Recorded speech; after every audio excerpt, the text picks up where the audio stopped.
자, 공수처로부터 윤석열 대통령 내란 우두머리 혐의 사건을 넘겨받은 검찰이 법원에 구속기간 연장을 신청할 전망입니다. 법원의 허가를 받은 후에는 윤 대통령을 상대로 대면 조사에 나설 전망인데요. 윤 대통령이 친정인 검찰의 조사에 응할지 주목되고 있습니다. 어제 헌법재판소 탄핵심판 4차 변론기일에 나란히 출석한 윤 대통령과 김용현 전 국방부 장관의 진술에도 관심이 쏠리고 있는데요. 자세한 내용 박주희 변호사와 함께 짚어보겠습니다. 어서 오십시오. 네, 안녕하세요. 네, 저희가 앞서서 기자연결을 통해서도 그 내용을 잠시 짚어보긴 했습니다만 검찰이 오늘 중으로 윤 대통령의 구속기간 연장을 신청할 것으로 보이는데 눈에 띄는 건 뭐냐면 이제 서울중앙지법에 연장 신청을 할 것으로 보이는데 공수처가 당초에 이제 구속영장 발부받은 관할 법원이 서부지법이었잖아요. 그런데 이제 서울중앙지법에 연장 신청하게 되는 거잖아요. 궁금해하신 분이 있을 것 같아요. 어떤 이유라고 봐야겠습니까? 일단 먼저 궁금해하실 수 있는 부분이 영장 발부를 받은 법원이 따로 있는데 이 구속기간 연장 신청을 다른 법원에 할 수 있느냐 이 부분이 먼저 궁금하실 것 같습니다. 그런데 일단 다른 청이 수사하던 거를 이첩받은 다른 기관이 이 구속영장 기간 연장 기간을 신청하고 이걸 허용받은 사례들이 있거든요. 판례상 좀 허용되기 때문에 서부지방법원에서 받은 구속영장을 중앙지방법원에서 연장기간 신청하는 거는 충분히 가능하고요. 예. 그리고 이제 만약에 검찰이 이 부분을 중앙지방법원에다가 이제 연장 신청을 하게 된다면 그 이유가 무엇이냐라고 했을 때는 일단 공수처 사건의 관할은 사실은 중앙지방법원이 관할인 건 맞습니다. 그런데 이제 다만 공수처 같은 경우는 대통령 관저를 관할하는 서부지방법원에다가 이제 영장을 청구했던 건데요. 그랬잖아요. 그런데 이제는 이제 검찰이 이 부분에 대해서 이제 기소 여부를 판단하기 위해서 수사 기록을 받았기 때문에 근데 중앙지검의 이 대응법원은 서울중앙지방법원입니다. 그렇기 때문에 검찰은 중앙지검에서 이 특수본에 수사를 하고 이 부분을 중앙지방법원으로 넘길 것 같고 연장 신청을 할 것 같고요. 예. 또 하나는 이제 검찰에서도 지금 계속 그 법원의 관할에 대해서 계속 분쟁이 생기다 보니까 이런 논란의 소지를 줄이기 위해서라도 법에 따라서 중앙지방법원에다가 연장 신청을 하지 않을까 그렇게 예상이 됩니다. 네, 법원이 이제 구속연장을 허가한다면 기한 만료 시점은 다음 달 4일에서 6일 사이가 될 걸로 예상이 되는데 이 중앙지법으로 바꿔서 신청을 하더라도 이게 허가가 되는 데는 무리가 없을까요? 네, 아까 설명드렸던 것처럼 이 법원의 관할을 옮기는 거는 충분히 가능합니다. 네. 판례상으로도 인정이 되는데 근데 과연 중앙지방법원이 그럼 구속 연장을 허가할 것이냐 네. 이 부분이 사실은 쟁점이 되는데 첫 번째는 일단 전제가 하나가 갖춰져야 됩니다. 일단 이번에 중앙지방법원에 연장 신청을 했을 때 중앙지방법원에서는 연장 기한 여부에 대해서 판단하기 이전에 일단 서부지방법원에서 발부했던 구속영장 자체가 적법한지 이 부분부터 아마 판단을 할 것입니다. 그리고 만약에 이게 적법하다라고 판단을 했을 때 그렇다고 한다고 하면 연장 기간이 필요한 것인가 이런 부분을 좀 심리를 할 텐데요. 예. 근데 일단 영장이 적법하다라는 전제가 만약에 충족이 되었을 때는 연장의 필요성은 충분히 있어 보여요. 왜냐하면 공수처에서 윤 대통령을 체포하고 구속한 뒤에 사실은 체포 당일 하루 조사한 것 말고는 한 번도 조사해 본 적이 없잖아요. 강제 구인도 다 실패를 했고요. 그렇기 때문에 수사기관의 이런 조사 요청에 불응하고 강제 구인에 대해서도 거부하는 것 자체가 법원에서 봤을 때는 구속이 계속 필요하다. 이렇게 볼 가능성도 굉장히 높습니다. 이 날짜 계산을 좀 궁금한데 19일이었잖아요. 네. 그럼 최대 20일이면 계산을 해보면 다음 달 7일, 8일? 이때가 이제 20일인데 이거는 무슨 어떻게 계산이 된 거예요? 사실 이 부분 같은 경우는 지금 공수처의 입장과 검찰의 입장도 달라요. 네. 왜냐하면 이 검찰이 검사가 영장을 발부받았을 때는 구속한 날로부터 그러니까 20일 정도 구속을 할 수가 최대 20일, 있거든요. 그렇죠. 그런데 이 구속 적부심을 위해서 이런 부분에 대해서 사실은 심사를 하기 위해서 법원에다가는 수사 기록을 보내주고 그 심사가 끝나면 그걸 다시 돌려받잖아요. 그 기간은 사실은 구속 기간에서 빠집니다. 그러니까 추가로 연장이 된다라는 거죠. 근데 윤 대통령 같은 경우는 구속 적부심을 위해서 심사한 시간이 33시간이에요. 그러니까 시간으로 따지면 33시간인데 근데 날짜로 따지면은 3일이에요. 그렇기 때문에 이게 날짜가 좀 겹쳐 있기 때문에 그래서 공수처 입장에는 3일을 빠져야 된다라고 그러니까 3일이 추가로 연장이 되어야 된다 이렇게 말을 하고 있고 검찰은 인신을 구속하는 부분은 굉장히 보수적으로 봐야 되기 때문에 만약에 나중에 법원에서 33시간이라고 하더라도 하더라도 이 세 날에 걸쳐서 됐다라고 하면 그거는 3일이 아니라 33시간이라는 시간을 연장을 해도 그러니까 최소로 72시간이 아니라 네. 딱 만 시간으로 본다 그 말씀이시죠? 네, 이게 날짜가 겹쳐 있으니까 그러면은 그렇기 때문에 이 인신 구속과 관련된 날짜 계산에 있어서는 피의자 인권 보호를 위해서 최소한 보수적으로 좀 판단을 해야 된다라는 입장이라서 지금 공수처의 계산과 검찰의 계산이 좀 달라서 검찰 입장에서는 뭐 그래서 그 안전하게 이런 구속 기간이 만료되기 이전보다 조금 더 일찍 그래서 한 4일에서 6일까지가 될 거다 이렇게 해석을 하는 겁니다. 그러면은 만약에 법원이 이 구속기간 연장을 불허하면 검찰 입장에서는 바로 기소를 해야 되는 거죠, 조사 없이. 네, 맞습니다. 근데 뭐 지금 방금 말씀드린 것처럼 연장의 필요성이 있다라고 법원에서 볼 가능성이 높지만요. 또 다르게 보면요.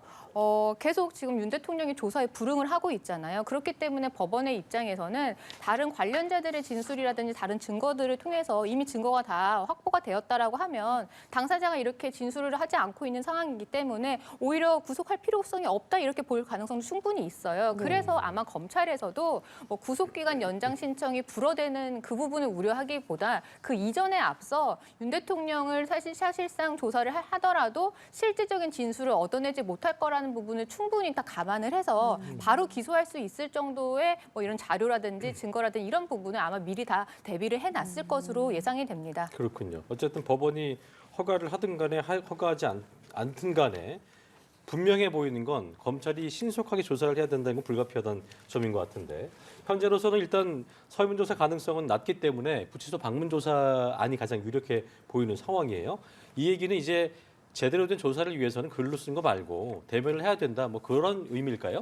네, 일단 서면 조사는요. 뭐 보통 간단한 사건에 있어서 예를 들면 이런 사실이 있었는지 없었는지 인부 정도만 확인할 수 있을 때 사실 보충적으로 허용이 되는 거거든요. 아니면 뭐 피해자가 뭐 건강상의 이유로 길게 진술할 수 없다거나 이런 경우에만 사실 예외적으로 허용되는 거기 때문에 대면 조사가 사실은 원칙인 거고요. 원칙이군요. 네, 그리고 이제 이 사안 같은 경우는 워낙 사실관계가 복잡하기 때문에 단순히 뭐 그렇다, 아니다 이렇게만 대답할 수 있는 사안은 아니에요. 질문이 짧게 네, 길게 끊겨서 많이 물어볼 거잖아요. 그렇죠. 그죠? 그렇기 네. 때문에 반드시 대면 조사가 좀 필요한 상황인데, 근데 윤 대통령 같은 경우는 지금 구치소에 있는데 이 사실 보안 문제나 이런 문제 때문에 구치소에 나와서 다시 검찰로 이동하는 것도 사실은 쉽지는 않고요. 그렇죠. 또 뭐 대통령에 대한 예우 차원인 것도 있고, 또 사람들은 이제 수사기관이 수사를 하는 데 있어서 조사를 하는 데 있어서 뭔가 강제 구인이라든지 이런 채찍만 사용할 거라고 생각을 하는데 사실 수사에 하는 과정에서는 당근과 채찍을 모두 사용합니다. 막 그게 무슨 뜻이냐? 그러니까 뭔가 피해자에게 프렌들리한 좀 태도를 보여서 최대한 진술을 많이 끌어내는 방법도 사실은 수사 기법 중에 하나거든요. 네. 그러면 검찰이 직접 뭔가 구치소에 부장검사급이 가서 이 직접 대통령을 면담을 해가지고 진술을 얻어내는 거는 사실 대통령 입장에서 조사를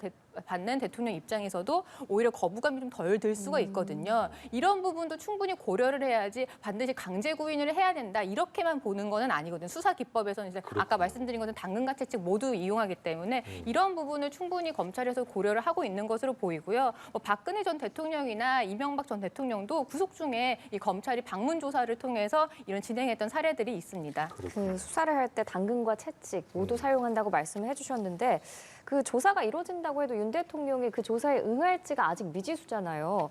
윤 대통령 측은 검찰의 수사 태도 등의 여러 가지를 고려해서 결정할 것이다 이렇게 밝혔는데 윤 대통령이 어떤 부분을 기준으로 판단한다는 거예요? 이제 윤 대통령 같은 경우는 사실은 고민이 좀 깊어지지 않을까 그렇게 예상이 돼요. 왜냐하면 지금까지는 공수처의 수사가 불법이다 이런 입장이었잖아요. 관할 문제도 계속 거론을 했고요. 네. 그런데 이제는 어쨌거나 이 사건이 이제 검찰로 돌아왔습니다. 그렇기 때문에 검찰의 수사까지도 만약에 부인하게 된다라고 하면 좀 자가당착에 빠지는 상황이 발생할 수도 있어요. 그런데 이제 문제는 지금 진행되는 검찰의 수사가 공수처가 수사를 하다가 우리가 더 이상 못하겠다. 검찰 너희들이 다시 수사해줘라고 해서 이런 식으로 이첩을 한 게 아니라 공수처가 우리가 수사를 했으니 검찰이 너희들 기소해줘라는 식으로 지금 넘긴 거거든요. 그렇기 때문에 검찰이 지금 수사하는 부분은 사실상 추가 조사 아니면 보완 수사라고 보시면 돼요. 기소 여부에 대해서 결정을 할 수 있는. 그렇게 되면 윤 대통령 입장에서는 공수처의 수사가 불법하다라는 입장을 또 견지할 수 있는 또 여지가 있어요. 왜냐하면 지금 검찰의 이 기소권 여부를 판단하기 확인하기 위해서 진행하는 수사는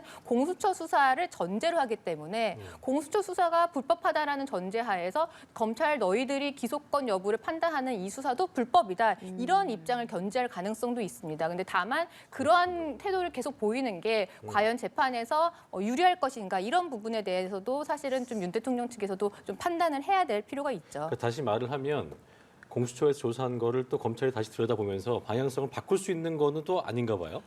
기본적으로 바꾸다기보다는 이제 지금 공수처에서는 수사를 했으니 우리 수사를 한 것을 토대로 검찰 너희들이 기소를 해줘라는 거거든요. 왜냐하면 기소권이 없으니까요. 그런데 다만 검찰에서는 이제 기소를 하는 데 있어서 뭔가 뭐 수사가 미진하다거나 아니면 조금 더 보완 수사가 필요하다거나 이런 식으로 수사를 할 수가 있는데 아니면 수사 자체가 사실은 좀 부적법해 보인다. 아니면 잘못됐다라고 하면은 그렇죠. 오히려 기소에 대해서 불기소로 결정을 할 수 있는 가능성도 있거든요. 그럴 수도 있군요. 네, 그걸 그렇기 여쭤본 때문에 거예요. 그런 부분이 있긴 하지만 이제 윤 대통령 측에서는 계속 이 수사에 대한 이 적법성이나 불법성을 유지를 하는 게 과연 재판 과정에서나 이런 부분에서 과연 유리할지 이런 부분은 좀 판단이 좀 필요해 보입니다. 어쨌든 공수처의 의도한 바를 그대로 끌고 간 거는 아닐 수도 있다는 네. 그 부분도 있다는 것이고 일단 검찰이 공수처로부터 넘겨받은 게 3만 쪽 분량이거든요. 수사기록 넘겨받은 게.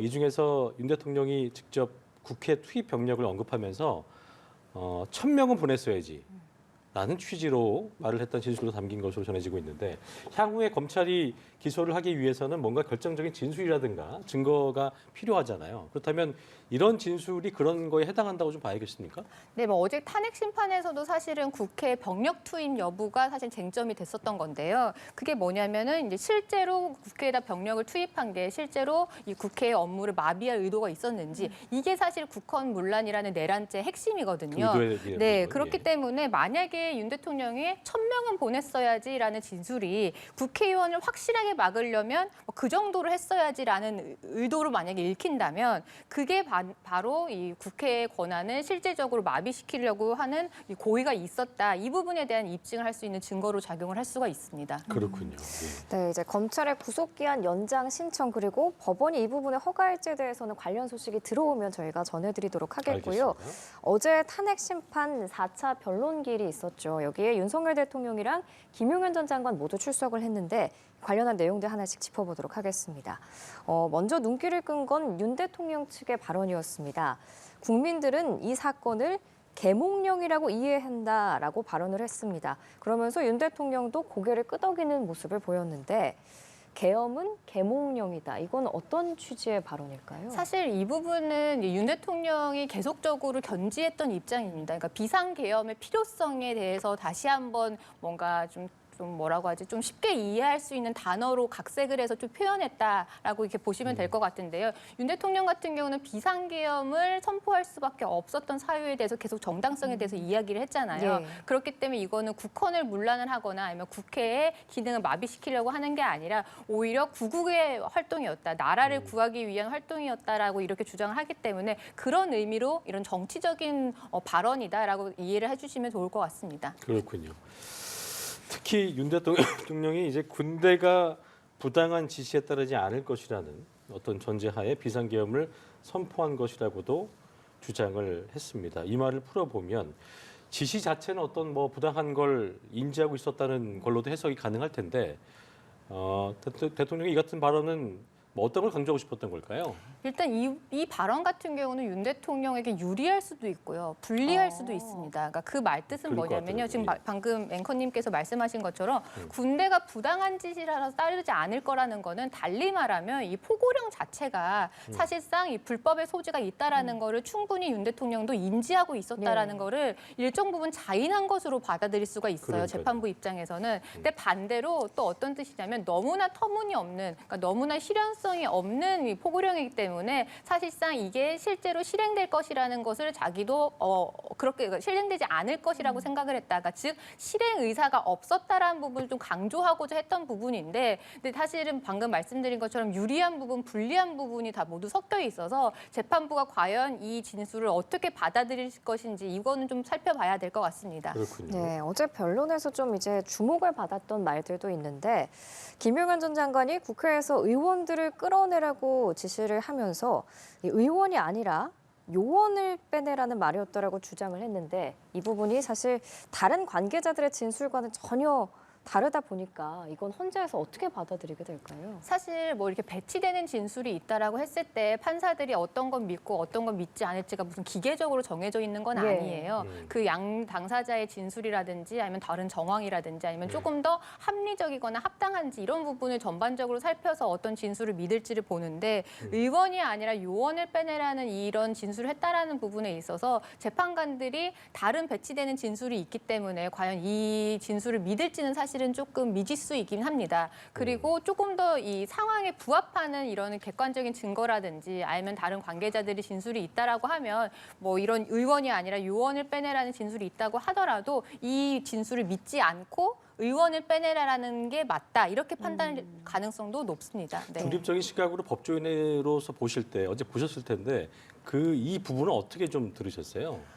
사실은 재판을 하다 보면요. 이게 예. 뭐 윤 대통령에 관련된 재판뿐만 아니라 모든 재판이 사실상 어떻게 저런 주장을 하지 아니면 저런 말을 하지라는 게 많이 나오긴 합니다. 그렇기 때문에 판사들도 충분히 이런 부분을 다 감안해서 들을 수가 있고요. 이렇게 배치되는 주장 그리고 사실은 뭐 설득력이 떨어지는 주장이 있다고 하더라도 객관적인 증거라든지 아니면 조금 더 구체적인 진술이 있다라고 하면 오히려 거기에 신빙성이 좀 실리기 때문에 이 부분은 이제 재판관들이 충분히 감안해서 받아들일 수 있다라고 생각을 합니다. 예, 앞으로도 이제 증인 신문이 예정이 돼 있습니다. 특히 비상계엄 당시 국회 특전사 400여 명을 투입한 곽종근 전 특전사령관이 다음 달 열릴 변론기일에 증인으로 나올 예정인데 이때도 윤 대통령이 출석을 한다면 대면할 가능성이 높아지잖아요. 여기서 어떤 발언들이 오갈지도 좀 주목해봐야겠네요. 사실 이런 부분에 있어서 가장 구체적인 발언들이 나올 가능성이 있습니다. 어제 김용현 전 장관 같은 경우는 아무래도 이 윤 대통령의 측근으로 알려져 있고 또 사실은 내란 이 부분에 대해서 굉장히 중요 임무 종사자로 되어 있기 때문에 사실 윤 대통령이 사실상 내란죄가 성립이 되지 않아야지 본인의 재판에서도 유리한 부분이 있어서 예. 윤 대통령에게 우호적인 증언을 많이 했을 거라고 생각을 하는데요. 그런데 실무자들은 좀 다를 수도 있습니다. 그리고 실제로 실무자들 같은 경우는 검찰에서 굉장히 구체적인 진술들을 하기 때문에 예. 이런 부분에 만약에 탄핵 심판 재판에서 많이 현출이 될 것 같고요. 근데 다만 말씀하신 것처럼 이게 검찰 수사관들 앞에서 검찰에 있는 검사들 앞에서 진술하는 것과 또 윤 대통령의 면전에서 진술하는 것은 사실상 심리적인 부담이 예. 있을 수가 있긴 하거든요. 그렇지만 이런 부분들이 사실 본인의 이제 사건들과 본인의 이런 형사 사건과도 다 연루가 되어 있기 때문에 뭐 심리적인 부담이 있다고 하더라도 이런 부분에 대해서는 좀 사실대로 진술하지 않을까 그렇게 생각이 됩니다. 그렇군요. 자, 김영은 전 장관이 비상계엄 선포 직전에 최상목 부총리, 부총리가 윤 대통령으로부터 건네받은 것으로 알려진 부분이죠. 비상입법기구 쪽지. 요걸 본인이 작성했다고 밝혔는데 특히 윤 대통령 측의 아이디어 차원에서 제어시한 게 아니냐는 질문에 대해서 그렇다라고 답을 하기도 했습니다. 이를 놓고 양측이 좀 말을 맞춘 게 아니냐는 지적도 나오고 있는데요. 이 발언은 어떻게 들으셨어요? 사실 이 부분 지금 뭐 포고령도 그렇고요, 이 비상입법기구도 그렇고 둘 다 모두 다 현실성이 없었다. 그러니까 실행성 가능성은 없었고 이런 아이디어 차원에서 한 거다라는 부분을 계속 지속적으로 이 얘기를 하고 있는데요. 그러니까 결국에는 윤 대통령은 이 견지하는 입장은 그겁니다. 실행 가능성이 없었다. 그러니까 정말 뭐 비상계엄을 선포했지만 비상계엄을 선포할 수밖에 없는 정치적 상황은 있었던 것이 맞고 다만 내가 지금 포고령이나 이런 부분 기재했던 거는 사실상 실현 가능성이 없고 일정의 경고성이었다라는 부분을 계속 주장을 하고 있거든요. 이런 뭐 아이디어 차원이었다라는 진술도 이 비슷한 이 차원에서 나온 진술이다라고 보시면 될 것 같습니다. 네.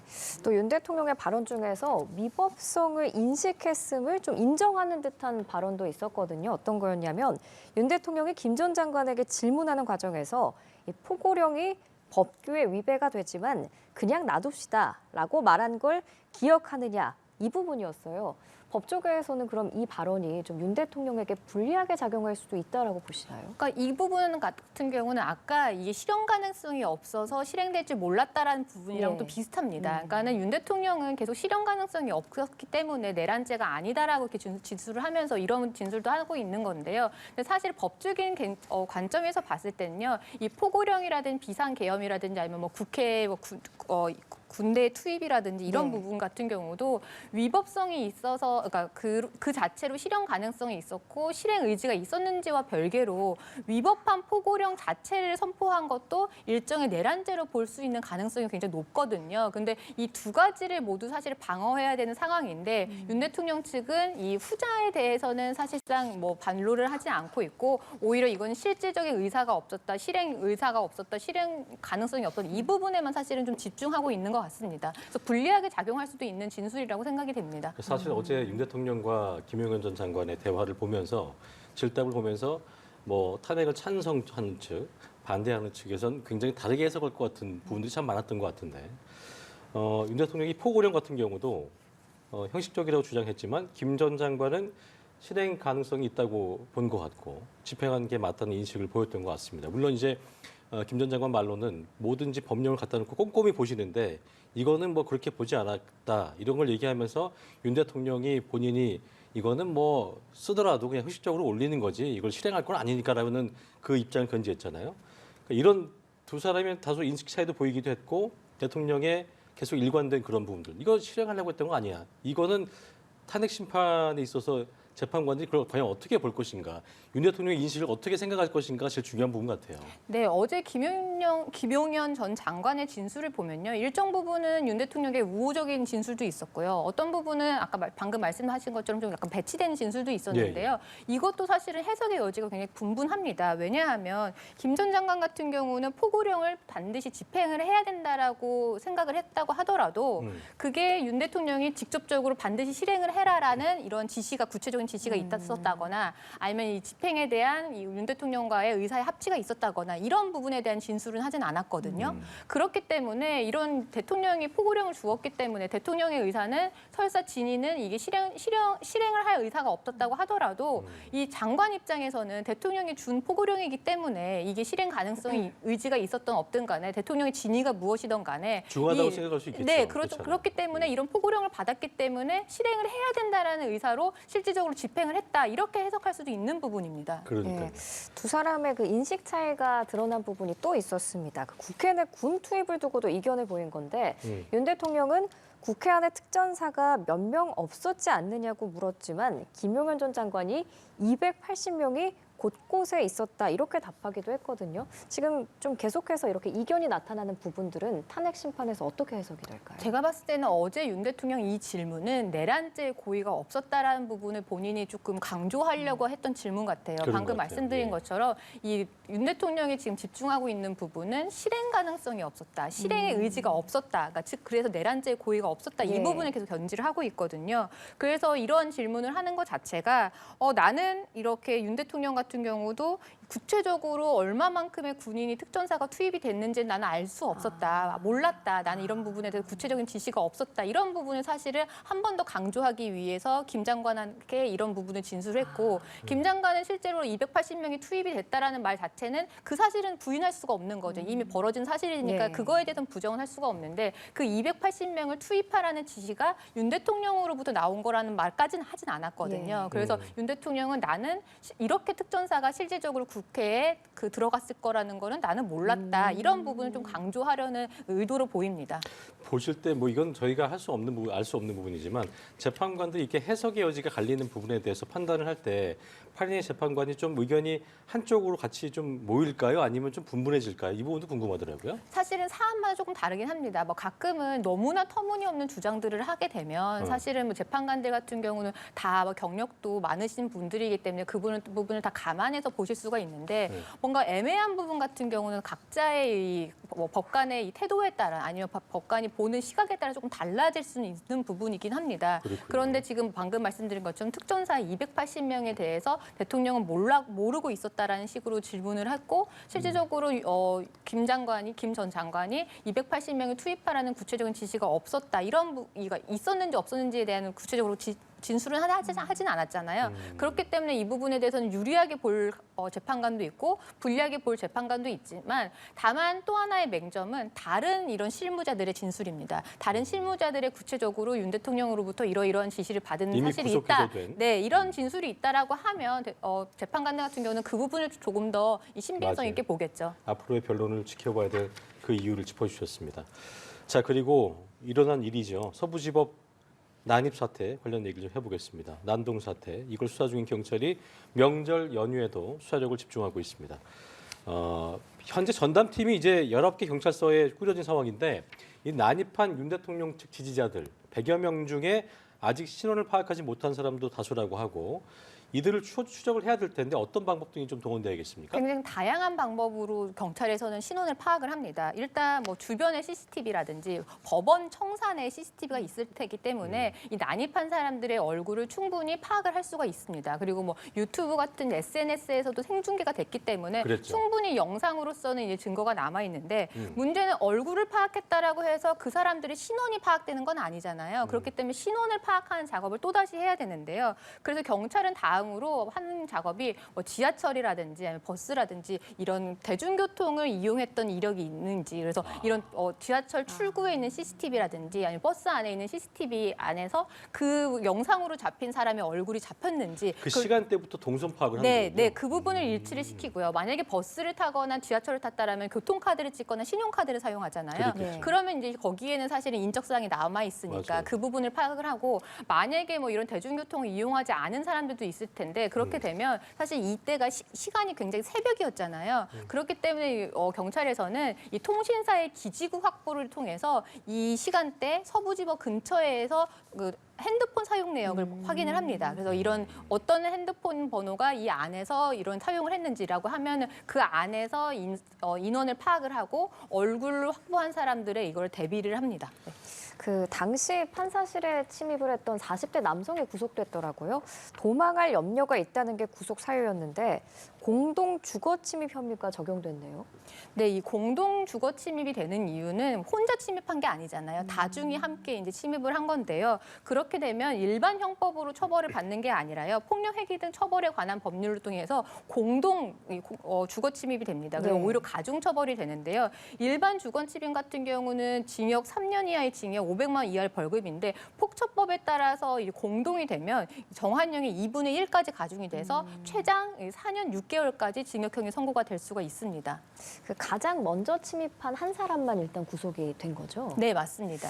근데 이날 구속영장 심사는 영장 전담 판사가 맞지 않았다고 하던데 그 이유는 뭐예요? 일단 영장 심사의 공정성 때문인데요. 우리가 재판 같은 거 할 때 판사와 관련된 사건 같은 경우 판사가 제척하거나 기피 대상이 되잖아요. 이것도 마찬가지인 게 지금 난동을 부린 이유가 윤 대통령에게 구속영장을 발부한 이 영장 전담 판사에 대한 불만 때문이었고 침입된 장소가 영장 전담 판사의 판사실이잖아요. 네. 그렇게 되면 다르게 보면 이 사건의 피해자는 사실상 영장 전담 판사라고 봐도 무방해요. 그런데 피해자인 판사가 이 사건을 심사를 하는 것 자체가 사실상 이 심사의 공정성을 해할 수가 있기 네. 때문에 이 부분에 대해서는 영장 전담 판사가 좀 배제된 것으로 보입니다. 예.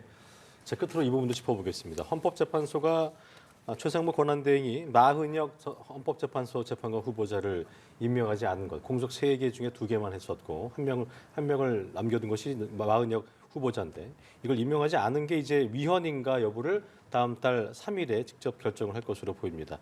위헌 여부 따져볼 텐데요. 최대 쟁점은 뭐라고 봐야 될까요? 일단 두 가지 쟁점입니다. 일단 최상무 권한대행의 이 역할 범위가 어디까지인지가 먼저 좀 잡혀야 됩니다. 일단 만약에 단순히 권한대행의 역할이 형식적으로 주어진 절차가 공백 없이 이루어질 수 있도록 하는 거라고 불과한지 아니면 권한대행 역시 본인의 판단과 결정으로 어떠한 적극적인 역할을 할 수 있는지 이 부분이 첫 번째 쟁점이 될 것 같고요. 만약에 전자라고 한다고 하면 이제 형식적인 역할에 불과한다고 하면 국회가 선출한 이 헌법재판관 3명을 임명하는 것에 그칠 것이고요. 만약에 후자라고 한다면 권한대행도 충분히 이 부분에 대해서 판단을 해가지고 결정을 하거나 보류하거나 임명하지 않는 결정도 가능할 것이기 때문에 이게 첫 번째 쟁점이고요. 예. 두 번째는 이제 마흔역 후보자를 임명하지 않아서 과연 국민들의 재판 정구권이 침해가 되었는지 이게 두 번째 쟁점입니다. 그렇군요. 그런데 헌법재판소법상 신민은 6명 이상으로 하도록 되어 있고 지금 8명의 이제 재판관이 있는 네. 거잖아요. 그래서 꼭 그 9명의 재판관의 이 판단을 받는 게 헌법에서 보장하고 있는 재판 받을 권리인가 이 부분이 두 번째 쟁점이 됩니다. 알겠습니다. 네, 알겠습니다. 윤석열 대통령에 대한 수사 상황과 탄핵 심판 그리고 서부지법 난동 사태까지 박주희 변호사와 함께 짚어봤습니다. 말씀 고맙습니다. 고맙습니다.